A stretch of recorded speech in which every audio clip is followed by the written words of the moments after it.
Taheri uncle ৩০০ আসন থেকে seat দিচ্ছেন আহলে সুন্নাত ওয়াল জামাতের সকল সুন্নি বৃহত্তম সুন্নি ঐক্য জোট হয়ে তাহেরি আঙ্কেল ৩০০ আসন থেকে প্রার্থী দিবেন, প্রার্থী দাঁড় করাবেন।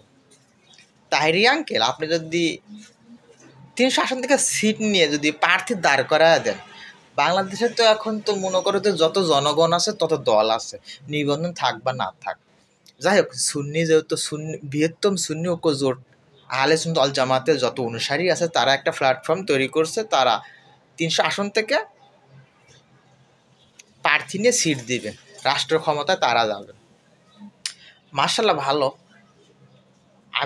আমিও চাই, কিন্তু এইখানে সমস্যা আর একটা আছে। সমস্যা কি? তাহেরি আঙ্কেল আপনার কি জামানত থাকবে? আপনি যদি ৩০০ আসন থেকে প্রার্থী দেন,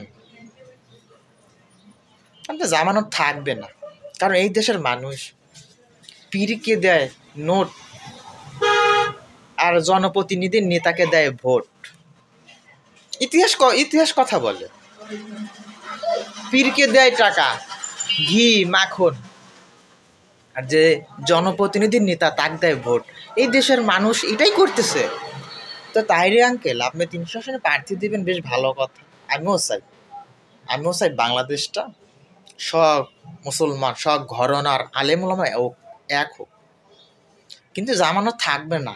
যখন আপনি নির্বাচনে দাঁড়াবেন, ভোট কালেকশন করবেন, তখন দেখবেন মুরিদ আছে লাখ লাখ, ভক্ত আছে হাজার হাজার, ভোট নাই, জামানত থাকবে না।